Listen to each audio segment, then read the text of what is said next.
Have you ever stopped to think about what truly makes someone wise and beloved in their community?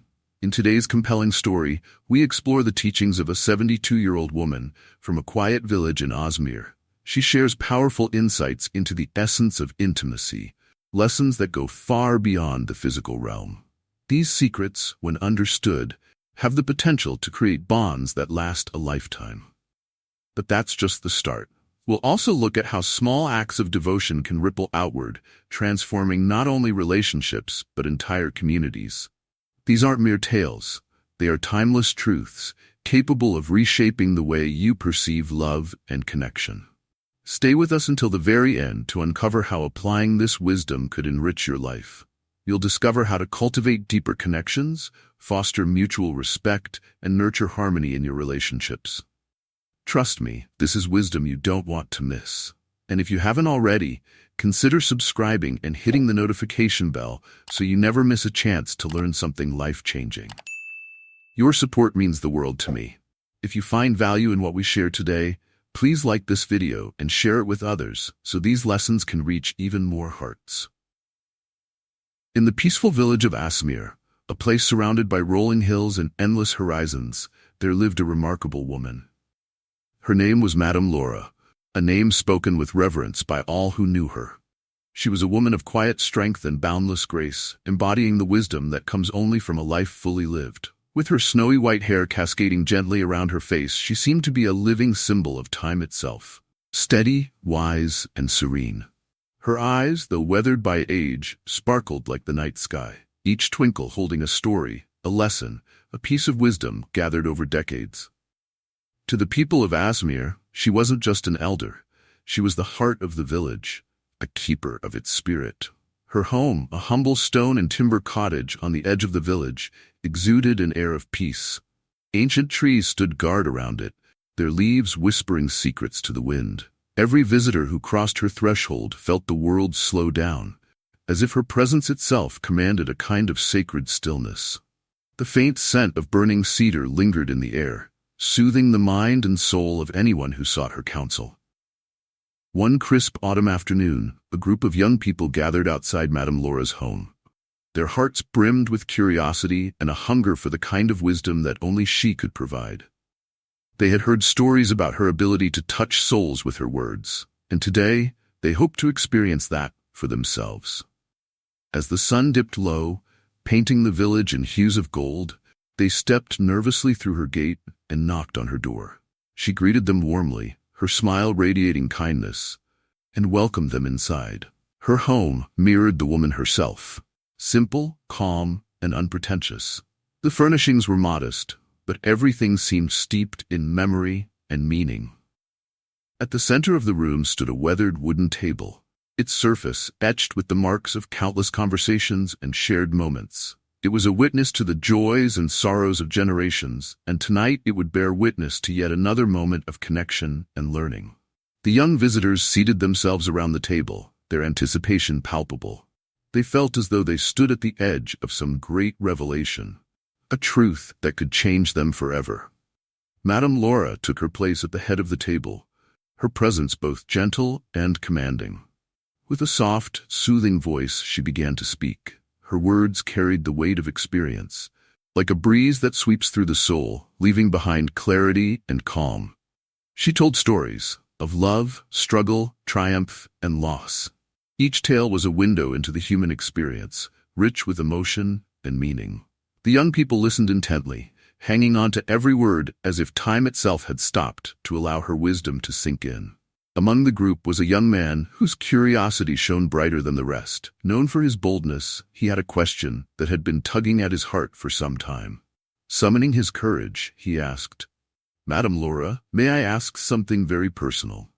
She met his gaze with a warm smile, her eyes filled with understanding. "Of course, my dear," she said gently. "Ask whatever is on your heart." Taking a deep breath, the young man hesitated for only a moment before speaking. "What is the deeper meaning of oral intimacy? I've heard much about it, but I don't truly understand." A hush fell over the room.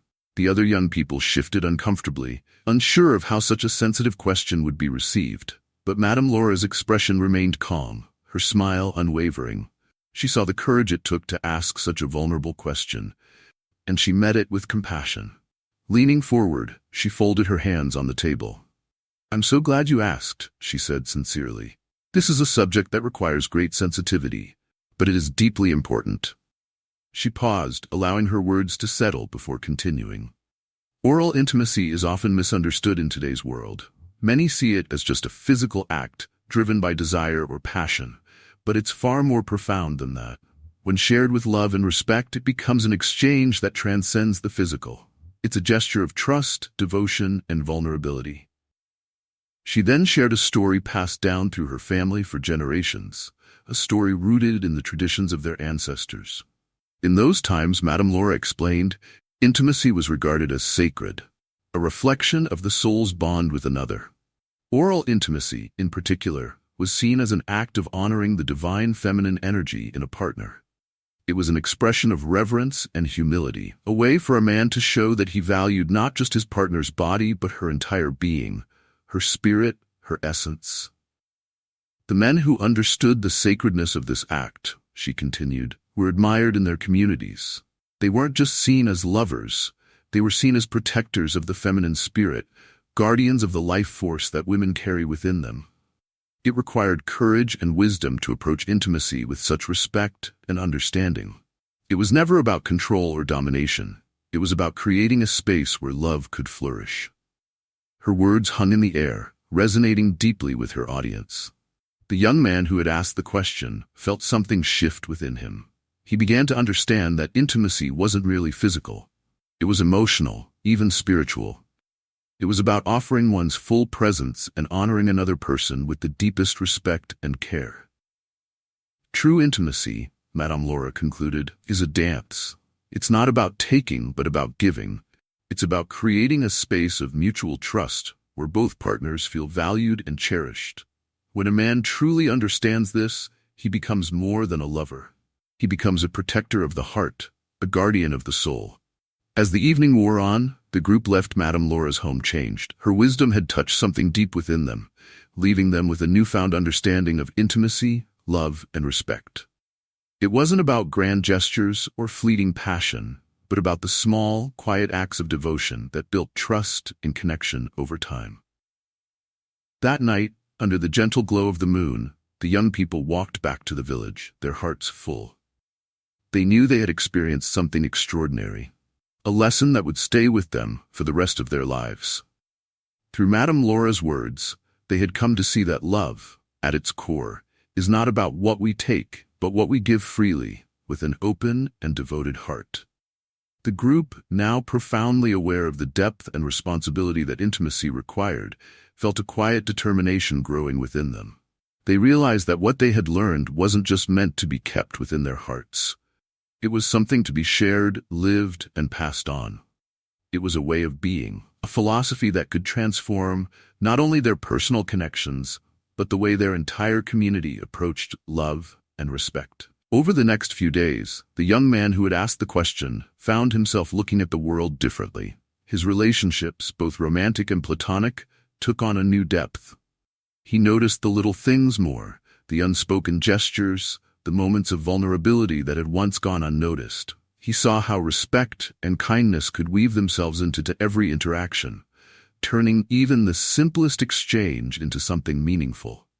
Inspired by this newfound perspective, he decided to visit another elder in the village, Helio, whose wisdom was renowned. Helio had lived through decades of change, love, and loss. He had a way of distilling life's most complicated truths into simple, beautiful lessons. When the young man arrived at Helio's modest home, he was greeted with a warm smile and the smell of burning wood from the hearth. The elder, with his kind eyes and slow, deliberate movements, invited him inside.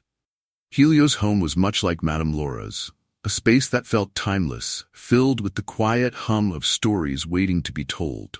Books lined the shelves, their spines worn from years of use, and trinkets from a life well lived decorated the corners of the room.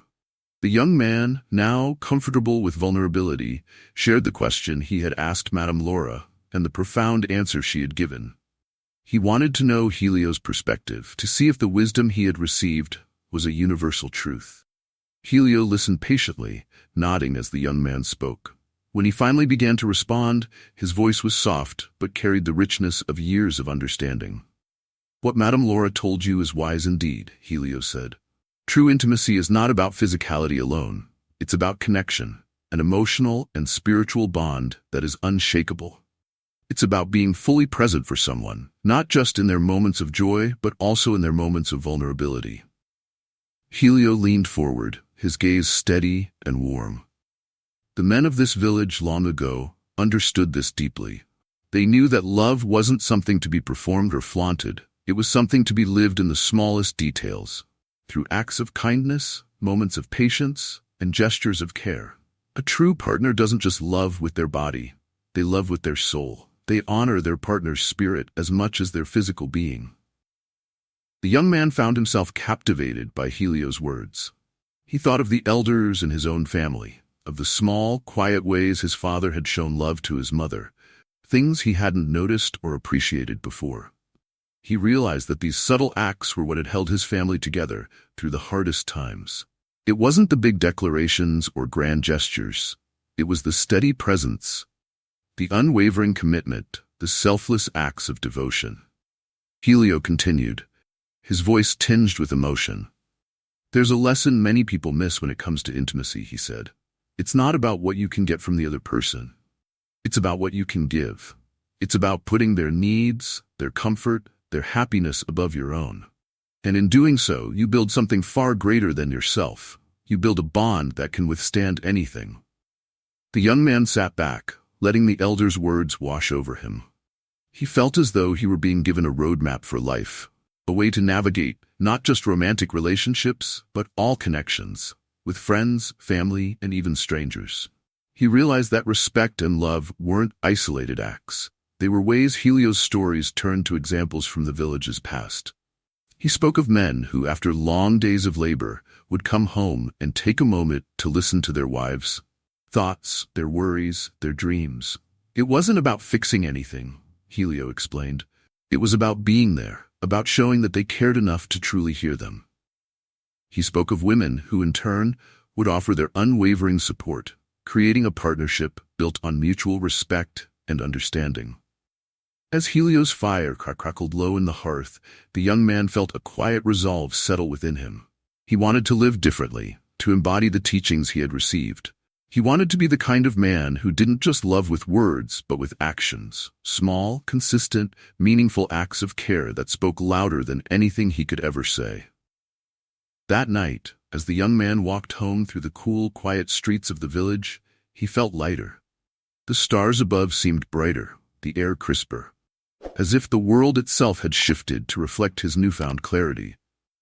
He knew that the path ahead wouldn't always be easy, but he also knew that he now had the tools to navigate it with grace and intention.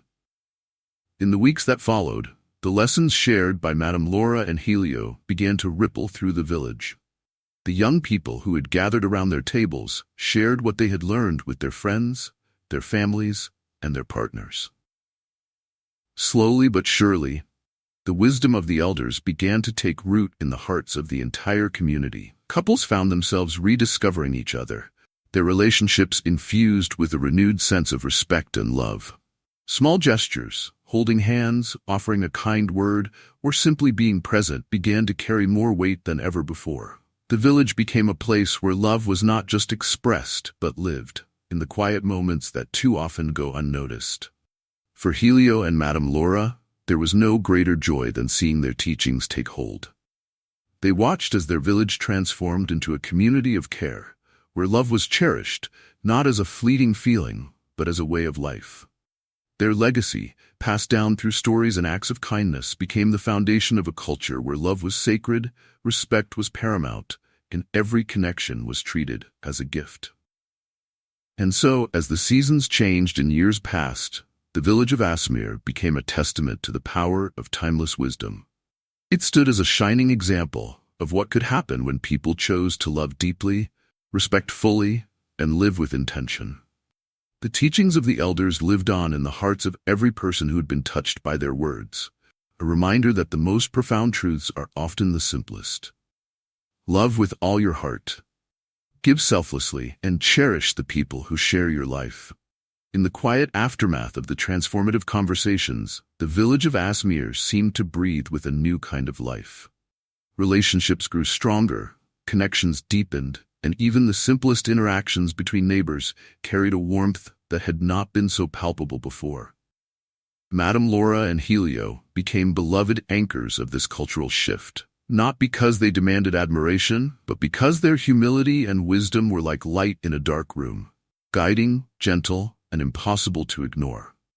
One of the most remarkable transformations was in the way the younger generation began to approach love. Where once they might have sought quick answers, fleeting excitement, or validation from surface-level gestures, they now looked for meaning. They began to build relationships with intention, focusing not just on what they could gain, but on what they could give. The seeds of selflessness that Madame Laura and Helio had planted in their hearts began to bear fruit. For the young man who had dared to ask the question that started it all, his life took on a new dimension. He approached his relationships with thoughtfulness and care, seeing them not as transactions, but as opportunities to honor and connect with another person on a deeper level. When he spoke to his peers about what he had learned, he shared it not as a lecture, but as an invitation, a chance for others to explore love and respect in their own way. His boldness inspired others, creating a ripple effect of introspection and change. Meanwhile, Helio and Madame Laura continued to be pillars of quiet wisdom. Each of them was approached daily by villagers seeking advice, not just about love but about life itself. They welcomed everyone with open arms, understanding that their role wasn't just to teach, but to listen, to guide, and to encourage others to find their own truths. Through their stories, they reminded people that wisdom wasn't something unattainable or reserved for the few. It was something cultivated through experience, reflection, and an open heart. One autumn evening, a festival was held in the village square. The crisp air was filled with the sounds of laughter, music, and the aroma of food being prepared. It was an annual celebration of the harvest, but this year it seemed to carry an extra layer of meaning. Couples danced under the twinkling lights, their movements infused with a quiet tenderness that seemed to echo the lessons of the elders. Families gathered around tables, sharing meals and stories, their connections stronger than ever. As the night wore on, Helio and Madame Laura found themselves sitting together near the edge of the square, watching the festivities. They didn't speak much, but they didn't need to. Their smiles and the occasional meeting of their eyes said everything. They both felt a profound sense of peace, knowing that the wisdom they had spent their lives sharing had taken root in the hearts of their community. At one point, a young couple approached them, a man and woman who had recently married. The couple knelt before the elders, a gesture of respect, and thanked them for their teachings. The woman, her voice trembling with emotion, said, "Your words have changed the way we see each other. We don't just love, we understand, we cherish, we honor, and for that, we will always be grateful." Helio reached out, placing a hand on the man's shoulder, while Madame Laura gently held the woman's hand. "The gratitude is ours," Madame Laura said softly. "You've chosen to take the teachings to heart. That choice is what will carry you forward, not just as a couple, but as individuals who can spread love and respect to everyone around you. Never stop nurturing what you've built." As the couple returned to the celebration, Madame Laura looked at Helio and said with a smile, "This, my friend, is the real harvest. It's not the crops in the fields, it's the love, the respect, the community we've cultivated together." Helio chuckled, his weathered face lighting up with warmth. "And to think it all began with one question," he said, his voice filled with both pride and humility. "It's proof that even the simplest inquiry, when approached with sincerity, can open the door to profound understanding." The night carried on, the stars above glittering like a tapestry woven by unseen hands. The elders eventually returned to their homes, leaving the festival to the younger generation. But their presence, their wisdom, lingered. Even in their absence, they were felt in every laugh, every embrace, every act of kindness shared among the villagers. Over time, the teachings of Helio and Madame Laura became embedded in the culture of Asmir. The village thrived not because of wealth or external success, but because of its unwavering commitment to love, respect, and harmony. Children grew up hearing the stories of the elders, learning from a young age that life's greatest joys came from the connections we nurture and the love we give freely. As years passed, the young man who had once asked Madame Laura about the meaning of intimacy grew into a man known for his wisdom and compassion. He became a mentor to the next generation, carrying forward the lessons he had learned. He often found himself sitting at the same table where Madame Laura had once shared her stories, now passing those teachings on to others. In doing so, he honored her legacy, ensuring that the wisdom she had imparted would never fade. Madame Laura and Helio, though aging, remained vibrant in spirit. They continued to guide the village in their own quiet way, never seeking recognition but always offering support. They understood that their role wasn't to impose their knowledge, but to ignite the spark of understanding in others, a spark that would illuminate lives long after they were gone. And so, the story of Aasimir became one of transformation, not through grand events or dramatic changes, but through the steady, unyielding power of love and respect. It was a story of how a community came to realize that the foundation of every great life, every enduring relationship, and every harmonious society is simple: to love deeply, to give generously, and to cherish the bonds that connect us. As we close this chapter, take a moment to reflect on what this story has taught you. What are the small acts of love and kindness that you can bring into your own life? How can you honor the people you care about in ways that go beyond words? If this story has touched you, please share your thoughts in the comments below. Your reflections help keep these lessons alive and relevant for others. Thank you for staying with us through this journey. If you found this story meaningful, consider liking, sharing, and subscribing so that we can continue to bring you narratives that inspire and resonate. Together, let's keep the wisdom alive and spread love, respect, and understanding far and wide. Until next time, may your days be filled with connection, kindness, and the profound beauty of giving freely to those around you.